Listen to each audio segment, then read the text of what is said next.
Because it has to be pretty high here for us to get all the CBDG grants that we get. You know, there's levels to our income that 20%. You know, but here's a couple of charts I made off of 990s, and this is the way. It's like it's a pie chart, right? This is the Sonoma County, the community foundation of Sonoma, right? Okay. And what you see here is $25 million over 1 year, and it's a pretty even split. If it was a clock, it looks like it's about 35 minutes past the hour, and it's a 42 to 58% split. And most of the money is distributed to nonprofits. Now, they're not all in Sonoma County, but the Sonoma Foundation does not have a charter to distribute everything in Sonoma County. Whereas the Mendocino Community Foundation has a charter does. too. Okay. This is what the Community Foundation distributes. 73% is remainder. They put in the bank. Okay. Right? And the blue is 10%. That's Mendocino County recipients. That's what Mendocino. This is like $25 million over 8 years. Over 8 years. Over 8 years. Okay. So it's a good average. So 10% of the 25 million is distributed. What's the green? The 5%. The out of. That's the out of state. Out of state. Sorry, out of county. Okay. And yellow is unidentified. Unidentified. But 73%. So they're building a moat around the castle. I guess. Well, that's a lot of money to harbor if you're supposed to be distributing it in county to, propel services and, I don't know. Community Foundation of Mendocino County sounds like a foundation that's supposed to. They didn't give $186,000 to the Giving Garden. It's a hospitality house's 3 locations. I know that. If you look at the big grants, and actually ran tapes of this stuff, because you'd think that if you file a Form 990, somebody is paying attention and running a tape to make sure that the amounts on the 990 add up to the grants given, and they don't. For the community, they do for the Sonoma Community Foundation, but for the Mendocino Community Foundation, they don't. They always come up short. But some of the grant recipients, the 6-figure grant recipients over 8 years in Mendocino County, there have only been 2 of them, and it's the City of Ukiah Skate Park. Cool. Okay. Well, how much did the skate park get? $102,000. I wonder who financed. Besides the fundraisers, I wonder how our skate park was financed. A CBDG grant, probably. I don't know. Yeah, I don't know. The other one was the Arts Council of Mendocino, got $100,000, and that was in 2011. Do you know where the Arts Council of Mendocino is located? No idea. Okay. But you look at the out-of-county payouts, and listen to this, okay? The Art Museum of Bainbridge. Bainbridge Island, Washington, is a super filthy rich place. Okay. $100,000. Wow. And that was in 2009. And 2009, California Kids Healthcare in Los Angeles. But at the Community Foundation in the halls, are there pretty pictures from that art facility? Did they send them a pretty picture and trade for that $100,000? You'd hope they got a thank you card or something. Yeah, a really artistic one, right? Same year, California Kids Healthcare, $113,000. Okay. You go down to 2013, Bainbridge Island Museum of Art, $100,000. Again. Bainbridge Island Museum of Art. What about the Mendocino Art Center? Sure. The Dollywood Foundation. Or what about Art Explorers? No kidding. Art Explorers, which was a hot button topic when Measure U was happening. A lot of the social services that were not even in the central business district by a half a block were being corralled to lobby against Measure U because they would have to move, even though they didn't. Right. So there was some fishy stuff going on there with the Go For Bragg people and the No on Measure U people. And I know Measure U was poorly written. All that's, water under the bridge. But the Art Explorers, boy, they could use $100,000. They could build a new facility. Dollywood Foundation, $100,000. Now, Dollywood Foundation came up on my radar the other day because I buy electrical retail here and there. And one of the counter girls, Christine, at the Too Short sales shop at Fort Bragg Electric, where I do a lot of business, she's very helpful. And she says, Dollywood, that's a good foundation. They give books out to kids, and you can assign like 60 books in a year to kids. And these, Now, I looked at their web page, and I see that there's regions. Like, you can pick a region on the map that includes Alaska. There's a lot of regions, and then you can enter in how many books per region you want to sponsor, for instance. Like, the web page is kind of based on this. It's kind of like, it reminds me of little old ladies being harassed on the phone to donate to UNICEF or something. I don't know why. It's got this weird aura to it, like, out of the blue, I'm going to sign up and donate 100 books to this section in Alaska through the Dollywood Foundation. Let me tell you what the budget for those You gave me books some numbers are. when I brought it up and to I you. got it from the Form 990 from the Dollywood Foundation. Okay. Okay, don't take the Community Foundation's word for it. Yeah, the Dollywood Foundation has good intentions. Last year, they spent $60,000 on books. They took in $10 million, and they spent $60,000 on books. Now, I called Christine back right after, because when I left the Fort Bragg Electric shop, I'm driving down the road, called you and said, hey, the Dollywood Foundation gives out books. And then you gave me some of these numbers. So I called Too Short shop. I said, give me the Too Short counter. Christine answers. I go, the Dollywood Foundation takes in $10 million and only puts out like $50,000. She goes, what? Just thought she wanted to know that because she was under the influence that that's a good cause. Well, not only that, you look at the income inequality for the employees versus the senior management, and you break that down, and their executive pay is $200,000. Okay. Their staff pay is $60,000. Okay, that's a All big difference. staff pay is $60,000. Average staff pay. So the person in the mailroom that sends out a couple armloads of books makes $60,000, and the person managing the fund makes $200,000. Well, that's the average. So the person in the mailroom is probably on the lower end of the scale. And how many could there be? Not that many. I mean, when I think 60,000, I mean, there's one guy that does a lot of eBay traffic. I won't mention his name, but sometimes when I go into the post office, he's like dumping packages, picking up stuff, and one time he was bragging, he's like, yeah, I've done like $60,000 of postal service this year, doing his eBay sales. This is a local guy. One guy. Dollywood got some publicity last year because there were some fires in I think it's Severy County, Tennessee. Okay. And a lot of like the big fires here that clean people out. And there were a bunch of indictments that people had defrauded the Dollywood Foundation by making false claims on their losses. Yeah. So wow. Even if the Dollywood Foundation has the best of intentions, a foundation can still get ripped off.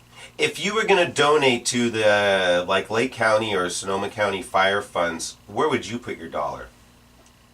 Not the Community Foundation. Me neither.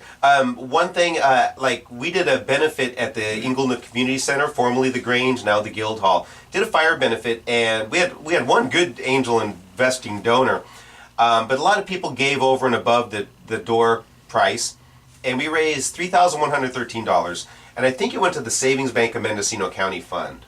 I think the food bank. If I was to give to a charity around here to help people, it would probably be the food bank. So if it was for the fire in Sonoma County, you could contact the Sonoma County, their food bank, for instance. I think so. I think that's the quickest path to get most. I wonder how the community found it, or how Dollywood, to give out funds for the fire people, did they just cut individuals' checks, or did they go through a service? No, I think they cut an individual checks. Jeez, where was the line? Exactly.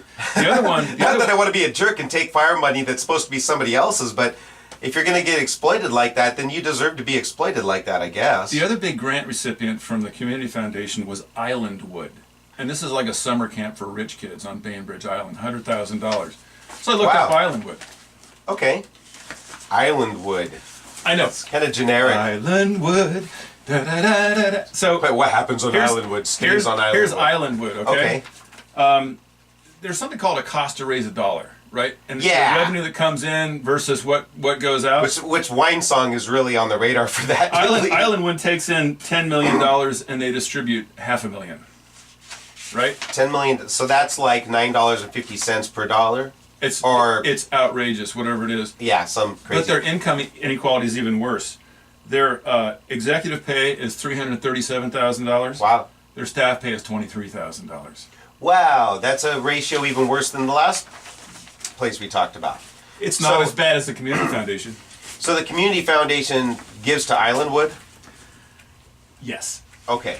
Now you look at the Community Foundation, okay? And this is the Community Foundation of Mendocino County, that in their bylaws say that all their funds are supposed to come back. That are too embarrassed to show up for meetings and discuss this. I'm supposed to take my wife to a doctor's appointment in Santa Rosa tomorrow and made a couple of phone calls to see if I could adjust that and work around and adjust, the whole doctor's appointment schedule just to go out of my way to this Point Arena thing. Now I'm going to take her tomorrow. But, and they readjusted the meeting once and then canceled. Thanks, guys. We have jobs too. Here's the income inequality at the Community Foundation. Their average executive pay is $80,000. Their average staff pay is $17,000. Wow. That really stinks. That's like less than McDonald's wage. Yeah. Now, also, you look at there's like 3 pages of grant recipients, and there's no detail to them, as you can see. Okay, that's it. Just the listings of the recipients, but no numbers. But if you look at the way, bear with me. Okay. 1077 KNYO, having a good time here, talking about nonprofit organizations. Specifically, this evening, the Community Foundation in Mendocino County. We were kind of shined off of a meeting. We're going to go to Point Arena tomorrow, and now we're not. Which I guess kind of saves us some travel time. Would have been interesting. Mixed blessing.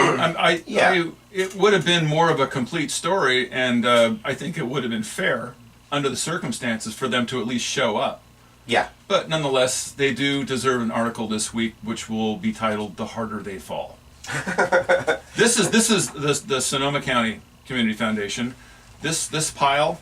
Okay, that's a big pile. These are the grant recipients. Okay. That's like a half-inch ream of paper. Right. This is what should be in the Community Foundation of Mendocino County is Form 990.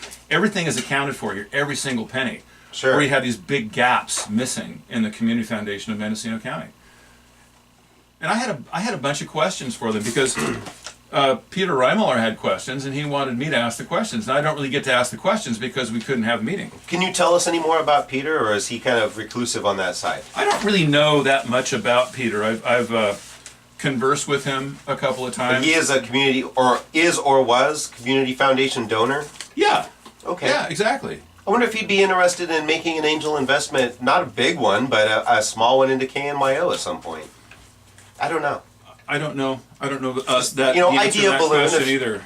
Because I'd love him to divert his donations to that wash bucket over to ours. I don't think that it would be a worse investment than it was in the Community Foundation of Mendocino County. I believe that an investment in KNYO doesn't need to be very big to make some vastly great changes in some of our on-air production. And we have a pretty low budget studio downtown. In my home studio, well, I mean, for my budget, it's a lot, but on a professional broadcast budget, it's still pretty small. Yeah. It doesn't take much to. Adding $1,000 to KZYX is a sneeze in about 10 minutes, and $1,000 to KNYO is like, oh my gosh, we can change some of our light bulbs. The $1,200 that you were asking for would have helped the station out. It would have helped you out because a lot of these expenses come out of your pocket. Sure. I was planning on buying this exact same broadcast board that you can see on the webcam. It's an Allen & Heath 14-channel board. Handles 4 microphones, has 2 dedicated phone inputs with adapters, so people doing our downtown shows could actually field phone calls, perform a swap shop program, or call in interviews, which I know we can do calls downtown now, but the fluidity of being able to bring it up on the fader like this board, I think it would have really enhanced shows. And some broadcasters don't really care. Some of them have real primitive shows, and some do. It's kind of a mixed bag. We're all different personalities on this station. It seems to me that if you're training somebody up, if you bring somebody new in, sure. That you would want equipment like this as opposed to stuff that's kludged and patched together. Yeah. I would agree there. Yeah. Well, there's a reason I do my show from here, because I know my gear and I feel real comfortable in the environment I've built to do this.